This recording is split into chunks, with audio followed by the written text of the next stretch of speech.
tudo o que tinha acontecido com ela. E quando ela tocou nele, ela foi curada. Ela só tocou nas suas vestes, não precisou Jesus tocar nela. Ela tocou e pela sua fé ela foi curada.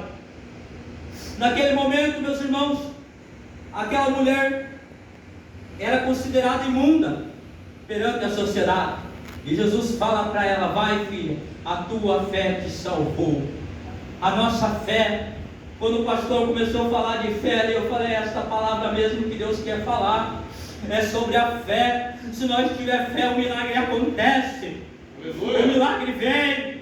Basta nós ter um pouquinho de fé, que Deus opera em nossa vida, meus irmãos.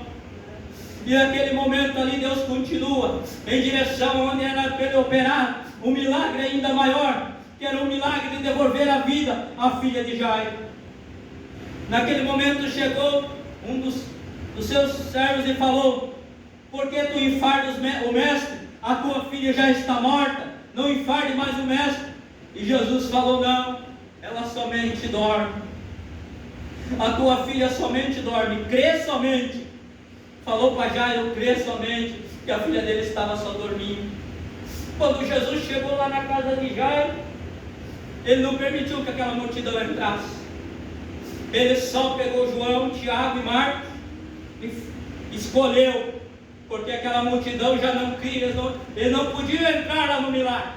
E o pai da menina e a mãe da menina, e aquele choro, aquele alvoroço todo dentro da casa. Jesus fala para eles: por que vocês choram? Por que vocês estão desesperados? Ela está dormindo. Eles zombavam de Jesus. Quem é esse que fala isso? A menina já está morta. Jesus entra, fecha a porta e entra lá dentro e fala: Talita cumi, que quer dizer menina, levanta-te e anda. A menina tinha 12 anos, levantou e começou a andar. E Jesus fala: dai de comer para ela. Aleluia. Dai de comer para ela. Porque aonde Jesus chega, o mar se aquieta. Aonde Jesus chega, a morte dá lugar à vida. Amém. Quando Jesus chegou ali, a menina estava morta, mas ela ressuscitou, porque Jesus tinha o poder sobre a morte. Ele falou: levanta-te, menino. E aqueles ficaram apavorados: quem é este que até sobre a morte ele tem o poder? Aleluia. Este é aquele que veio para morrer por mim e por você. Ele veio morrer pelos nossos pecados na cruz do Calvário.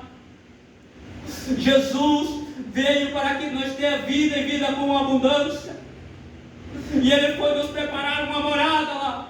Que nem o pastor falou aqui: se nós não tivermos uma casa que não tiver o conforto, fique tranquilo, meu irmão, porque lá em cima tu terá uma mansão celestial esperando por ti.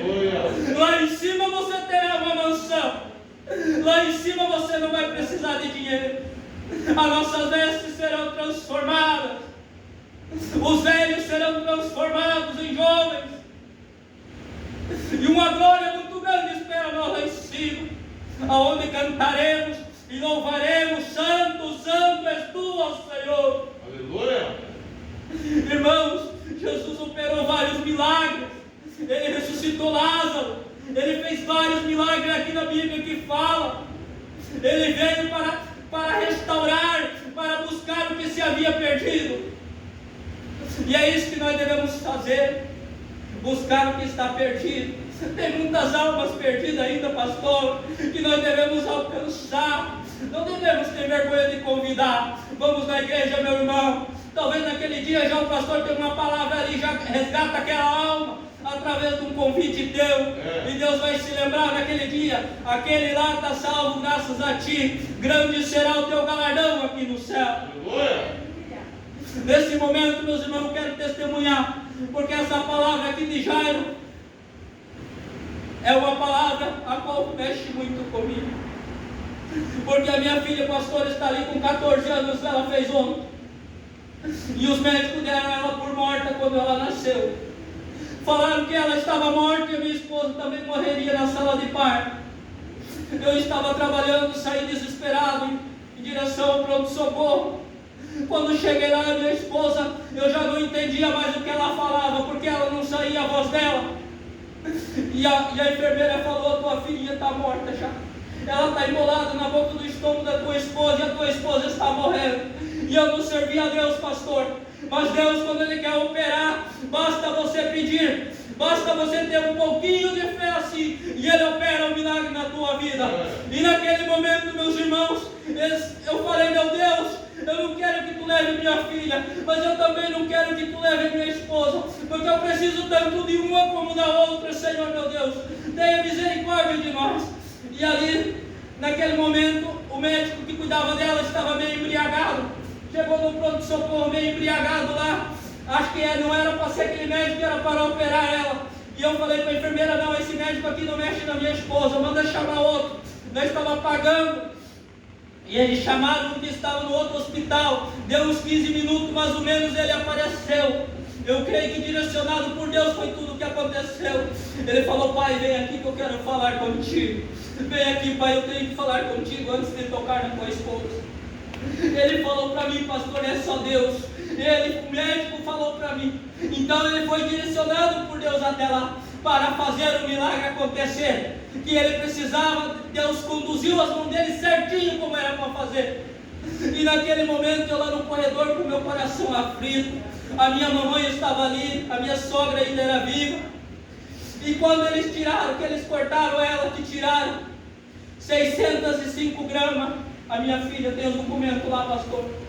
Ela chorou lá, que nós escutamos lá no corredor do hospital, o choro dela. Uma menina que eles falaram que estava morta, mas Deus falou: ainda não. Eu creio que Deus tem algo, ela não enxerga, pastor, mas isso é da vontade de Deus, porque a hora que Deus quiser dar a visão para ela, nada vai impedir. Amém. Eu creio que ainda antes de eu partir desta terra, antes de eu partir, pastor, ela vai estar enxergando e louvando o nome do Senhor, para a honra e glória dele somente. Para a honra e glória dele somente. Meus irmãos, então quando eu comecei a meditar nessa palavra, pastor, eu me lembrei daquela mensagem daquela irmã, falando que eu deveria testemunhar sobre o que aconteceu na minha vida, o que Deus fez por nós, pela minha esposa, que Deus também não levou ela, entregou ela. Ela ficou 3 dias, né, minha esposa na UTI, 3 dias ela ficou na UTI, e minha filha 3 meses, lá na incubadora. Mas eu, pastor, sentadinho lá na cadeira, de lá não saía por nada. Eu corria de lá, eu ia lá para o outro hospital, que elas não ficaram no mesmo hospital, correndo para que nenhuma e nem outra morresse. E Deus teve misericórdia, pastor, e Deus tem nos honrado. Eu não vou testemunhar mais aqui, mas eu tenho muitos testemunhos que Deus fez. O pastor sabe ali, ó. Deus me deu um carro novo, nós tivemos que desfazer de 2 carros, mas Deus me deu um carro novo, nós temos que pagar, mas Deus tem me dado saúde, Deus tem me cuidado, tem me guardado nas mãos dele.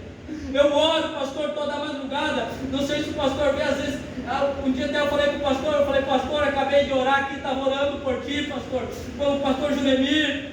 Eu oro de madrugada, falei: pastor, às vezes eu não posso, está todos curtos, mas foi um serviço a qual eu clamei a Deus. Eu chorei aos pés do Senhor Jesus Cristo à noite. Quantas madrugadas eu orei, pastor, e pedi para que Deus me desse serviço, porque eu não aguentava mais trabalhar na construção. E Deus teve misericórdia, pastor, e Ele me honrou. Deus me honrou. Eu falei: pastor, mas eu estou lá, eu estou orando pela igreja. Eu sei que não é a mesma coisa, mas eu estou lá orando por vocês. E assim, o que Deus tem feito em nossa vida, meus irmãos, tem outro testemunho, eu vou contar depois que estiver pronto, pastor. Outra hora que eu vim de novo, eu vou testemunhar daquele milagre que Deus fez, porque é muito milagre o que Deus tem feito em nossas vidas. Toda honra e toda glória seja dada somente a Ele. Nada é em vão o que tu faz para Deus, nada é em vão, porque chega a hora certa, Ele começa a te recompensar, Ele começa a te devolver tudo em dobro. Se alguém te tirar algo, meus irmãos, não se preocupe, entregue nas mãos de Papai do Céu, e Ele cuidará de ti, porque o hino que a irmã cantou aqui, Ele velará por ti, Ele velará no teu sofrer, no teu viver. Ele nos cuida, Ele nos guarda. Eu tenho uma gratidão assim, eu falei, pastor Jeremias, eu tenho uma gratidão por ti, homem, que você nem queira saber. Eu falei, eu tenho uma gratidão porque Deus colocou tu em nossas vidas no momento certo, ele, a sua esposa, porque eu não queria saber mais de igreja, pastor, porque eu tive uma decepção na igreja. Eu falei para o pastor Jeremias, porque a igreja, se a pessoa não souber falar, tu espanta uma pessoa que nunca mais ela quer saber de igreja. E eu era uma dessas, que eu não queria saber mais de buscar a Deus. Eu falei para minha esposa, se você quer continuar buscando, vai. E ela continuou com a minha filha. E eu estava fora da igreja, não queria nem saber da igreja. Até o dia que Deus colocou o homem, o pastor Juremir, em nossas vidas. Ele, com a sua palavra, ele falou, veio, irmão Daniel, vai lá nos fazer uma visita. E eu fui lá, na outra vez eu já comecei a gostar do culto. Falei para minha esposa, vamos no culto? Minha esposa, não, acho que não. Falei, não, nós vamos lá. E ali estamos há 2 anos com o pastor Jeremias. E eu tenho uma gratidão muito. Eu sei que foi Deus que enviou ele em nossas vidas. No momento certo, pastor. Depois conheci o pastor aqui, se abençoado, já teve várias vezes. Olha, tem que levar a esposa dele lá em casa também. Porque olha, é umas bênçãos de Deus lá na nossa igreja. O pastor já foi várias vezes lá. E os irmãos, a hora que quiser, estão todos convidados. Eu agradeço aqui, pastor, essa oportunidade de pregar, de ministrar essa palavra de Deus nesta noite, né? Não quero me prolongar muito no passado horário, né? Agradeço aqui o pastor imensamente, pastor, por tudo mesmo, pelo